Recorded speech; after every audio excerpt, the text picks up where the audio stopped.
Olá, iremos apresentar o trabalho sobre resolução de problemas da Universidade Federal de Alagoas, do curso Licenciatura em Matemática, da disciplina Metodologia do Ensino da Matemática 1. Essa resolução de problemas, ela é uma aplicação do método Onishi elevado, certo? Então, metodologia, ensino-aprendizagem e avaliação de matemática através da resolução de problemas. Os componentes do grupo são eu, Adriano Nascimento, Cauã Thaleson e Lucas Dionísio. Aqui tem um pouco, né, sobre o método do Onishi elevado, que é denominado uma metodologia de ensino-aprendizagem e avaliação de matemática através de resolução de problemas. E aí ele vai funcionar da seguinte forma, que eu irei apresentar ao longo daqui do trabalho.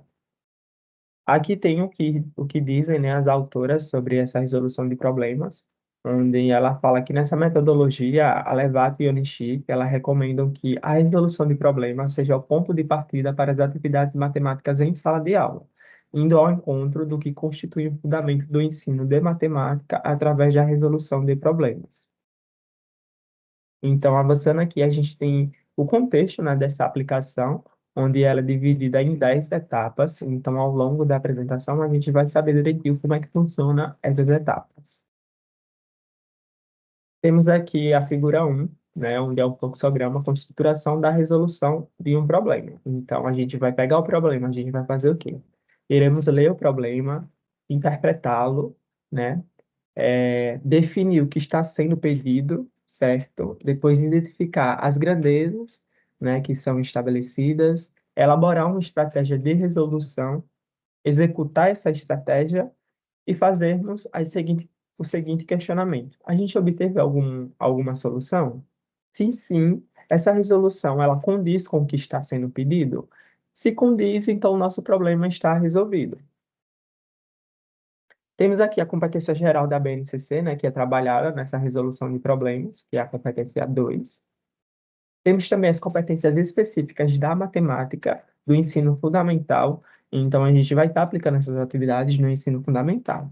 Aí, as competências, né, específicas são a quinta, a sexta e a oitava, onde os alunos vão resolver, né, problemas cotidianos, enfrentar situações de problemas em múltiplos contextos, interagir com seus pares de forma comparativa, e assim vai.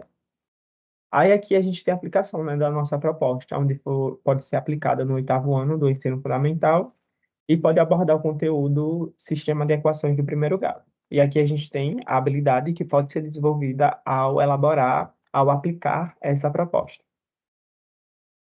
Então, no primeiro passo, a gente vai preparar a turma, né, fazer aquela preparação. Então, a gente vai formar grupos de 3 ou 4 componentes.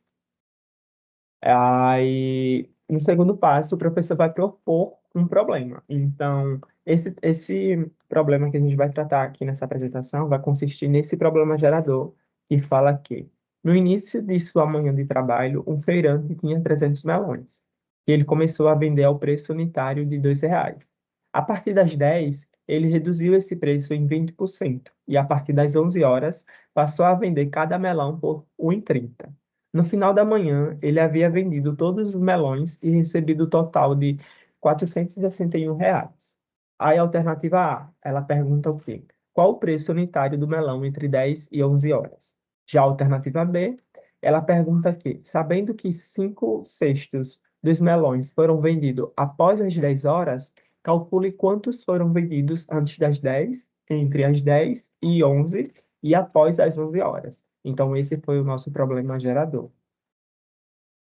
Aí, no segundo passo, né, desse método do Ontico Elevato, a gente vai fazer a leitura individual do problema. No terceiro passo, a gente já vai partir para a leitura em conjunto. Então, é aqui onde a gente vai discutir, né, o que cada um entendeu do problema. No quarto passo, a gente já vai partir para a resolução. E no quinto passo, né, o professor vai observar e incentivar os alunos. Então, nessa metodologia, o professor vai estar ali, né, auxiliando, observando e incentivando os alunos na resolução desses problemas. No sexto passo, a gente vai fazer o registro das resoluções na louça. Então, os alunos vão, na louça, né, fazer essa resolução. Nessa simulação que a gente fez em sala de aula, com este problema, foram usadas cartolinas para o registro e exposição das resoluções, certo? As cartolinas, ela tem a resolução de cada grupo, foram fixadas na lousa e cada grupo explicou sua resolução, encadeando assim ideias matemáticas com o contexto do problema. Então, a gente partiu para, né, essa observação um foi a simulação que a gente fez em sala de aula, onde aqui a gente tem a cartolina com a resolução de todo o problema. Então, aqui, como vocês podem ver, somos o G3, né?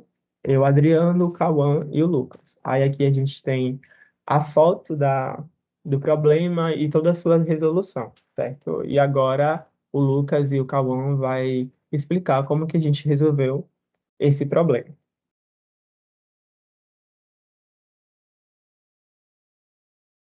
Agora vamos para a observação número 2.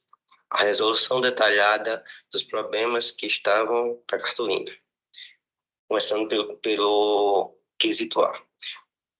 Usando a regra de 3, temos que 2 equivale a 100%, x equivale a os 20%. Para encontrarmos o valor de x, fazemos essa regra de 3. Assim, multiplicando cruzado, temos que 100x é igual a 40, onde x é igual a 40 dividido por 100, que é igual a 0,4. Sabendo que 20% de R$ é 0,40 centavos, basta diminuir um pelo outro. 2 menos 0,40 centavos é igual a R$ 1,60. Então, partindo para essa questão, letra B no caso, é, eles querem saber a quantidade de melancias que foram vendidas de 11, entre 10 e 11 e depois das 11. Sabendo que das 10 foram vendidas um seixo de melões, podemos fazer uma simples multiplicação de 1 sobre 6, que é um seixo, vezes 300, que é a quantidade de melões total, dando 50 melões, que seria a quantidade que foi vendida depois das 11, antes das 10. Na subtração básica, conseguimos saber que depois das 10 foram vendidos 250 melões. Para prosseguirmos, iremos montar o seguinte sistema de equação. X, a quantidade vendida entre 10 e 11. E Y, a quantidade vendida depois das 11. Aí tem que x mais y é igual a 250, quantidade de melões. X vezes 1,6 mais 1,3 vezes y é igual a 361, que é o valor vendido arrecadado depois das 10 e 11. Para fazer essas contas, a gente multiplicou a segunda equação por 10. Simplificar as vírgulas, fica mais fácil a manuseio com números inteiros do que com números com vírgulas. Existem diversos jeitos de resolver o sistema e a que a gente escolheu foi isolando. Como podemos dizer, isolando o x na segunda equação, temos que x é igual a 250 menos y. Substituindo x na primeira equação, pega o x, que a gente encontrou, substituindo na primeira equação, temos que y é igual a 130. Sabendo que y é igual a 130, basta usar a primeira equação, chegando que x é igual a 120.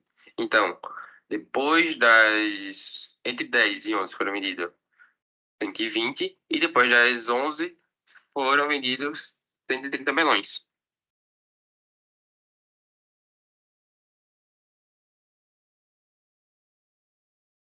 Pronto, então apresentada a resolução, né, pelo Cauã e Lucas, a gente chega no sétimo passo, que é justamente a plenária, onde na simulação que a gente fez, a professora iniciou a plenária questionando os grupos sobre as formas de resolução. Né? No caso, teve algumas resoluções que teve um sistema com duas incógnitas, outros tiveram, na verdade, um teve com três incógnitas. É o método de resolução que a gente utilizou, né, no problema em si, entre outros questionamentos. Então, a partir dessa plenária, a gente vai para o oitavo passo, e é nada mais é a busca do consenso sobre a resolução do problema. Então, após as dúvidas sanadas, né, é, vai analisar as resoluções e soluções obtidas para o problema. Assim, o professor ele incentiva toda a classe a chegar a um consenso sobre o resultado correto. Então, na simulação, após a discussão sobre as formas de resolução, a professora ela indagou a turma sobre qual tipo de sistema seria mais viável para a resolução, né? E se a turma chegou ao consenso de que o sistema 2x2 seria mais viável. No caso, esse sistema, né, foi mais viável para a turma. Então, já na etapa 9, a gente tem a formalização do conteúdo que foi abordado no problema. Então, nesse momento, né, nessa simulação, a professora formalizou o conceito de sistema de equações de primeiro grau, que foi o assunto, né, que a gente utilizou, o conteúdo que a gente utilizou, a maneira que a gente utilizou para poder resolver o problema, e os métodos de resolução, explicitando as definições e os procedimentos que foram utilizados. Já na etapa 10, né, no caso, na última etapa, a professora propôs que os alunos gerassem outros problemas sobre sistemas de equação do primeiro grau, bem como indicou que poderia propor um novo problema, desta vez, para que o conteúdo de representação gráfica de sistemas de equações fosse abordado. Então, nessa última etapa, né, seguindo todas as etapas do método de Onishi-Tolevato, a gente tem a proposição e resolução de novos problemas. Então, chegamos nas considerações finais da nossa gravação, certo? Por ser uma metodologia com 10 etapas, a gente recomenda que o professor se organize para aplicá-la, reservando de 4 a 6 horas de aula para aplicação, observando, né, o perfil das turmas. Então, ele vai selecionar um problema adequado e fazer a mediação correta, né, motivando os alunos a resolverem o problema proposto e fazendo questionamentos.